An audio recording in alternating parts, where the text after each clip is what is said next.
And it's so interesting to see how technology has become such a big part of fighting a virus.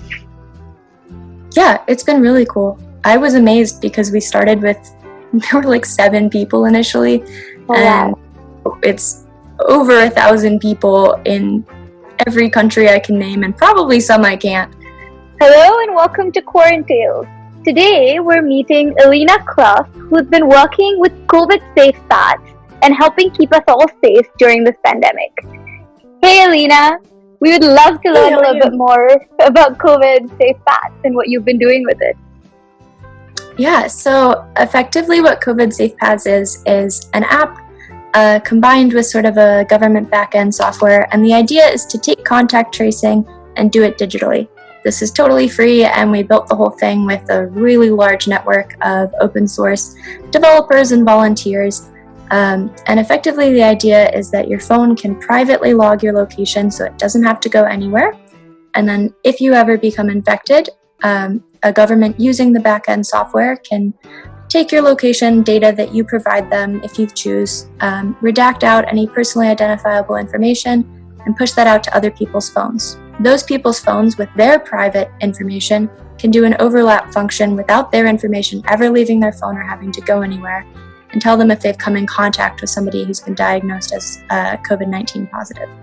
There have been a lot of digital contact tracing initiatives, but a lot of them have kind of forced you to give up privacy in a number of ways, and we weren't really comfortable with that. So by creating this, we were hoping that we could get it sort of started in a number of different places and just create at least one very free, open source, and privacy preserving solution for contact tracing. So am I understanding this right? This app so if I download the app, it traces where I am, but that data is simply on my phone. So no other server has that data.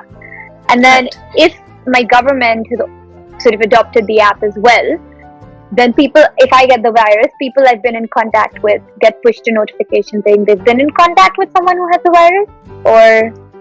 If you give your data to the government. Okay. So if you were in contact and you said, no, I just like this app on my phone and I never had any intention of giving the data, I won't get a push notification that we were in contact. You have to, really generates a JSON file, which is a location, time and location data file, and we'll push that out. So you have to go through the step on your own phone to send that to someone. So it has to be very, very intentional for you to do that. So my question, and I think this is what's tricking me up, is even if a large number of people use it in a place like the US, but choose not to share their data, then how does it help people in that network? It doesn't help it as much if they don't choose to share it. However, it can also just improve the standard contact tracing method. So even if they don't share it, if the government can view it and say, are you sure you didn't go to this gas station? It looks like you did last week. A lot of times it helps people memory. One of the biggest things they're finding is with 2 weeks of history that you're trying to mentally go through, it's really difficult to remember everywhere you went. The other thing, a lot of apps will just use space data, so it'll just say whether or not you're at the same GPS location. There were a couple East Asian apps that did that, and that's great, except if you and I went to Starbucks at 10 hours apart, it doesn't really matter because there's virtually no way that so in situations like that, using the time and space data is much more helpful. So even if you don't share the location file with the public, if you're able to look at it sitting there with the contact tracer and say, oh, right, I totally forgot that I went to this place last Tuesday, that still makes for more tracing. That's super helpful. Thank you. A number of countries don't necessarily want to say that they got it from a bunch of students at MIT. On the flip side, we want to be careful who we associate with because our code is out there.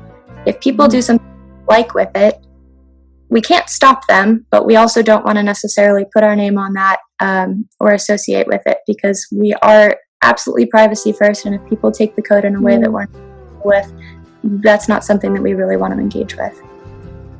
That's completely fair, and that makes a lot of sense.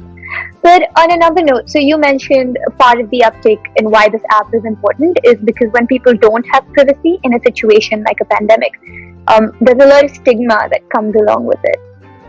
So I'm wondering if you've thought, with your policy background, with how you've been working on the app, on what would be ways to fight the stigma, and what are ways in which we're seeing the stigma today? Yeah, so the stigma was something that we really started thinking about at the beginning of the process. We were reading user interviews from South Korea.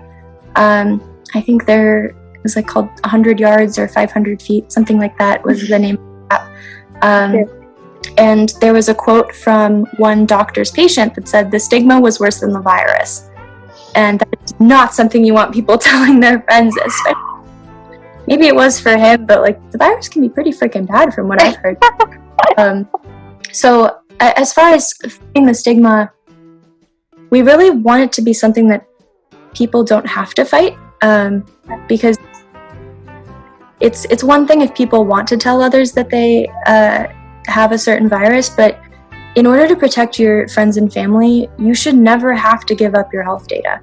And while we want people to be really open with it, protecting people is much more important than making it public. So especially with certain populations where it's a lot more than stigma, especially documented populations in the US, a lot of the technologies that have been leveraged to try and hunt them down or use face recognition technology, it might be a lot more than just that they're afraid to say that they have the virus. It's that they're pretty afraid to have their location information out there. Trying to hopefully fight the stigma and get people open to saying that they have COVID, because contact tracing is already happening, and either it's or it's going in a digital format. We haven't really changed contact tracing, we've just kind of moved it digital, what was already happening. But it really is hugely important to make sure that that's not a risk, or at least to make it as much as possible.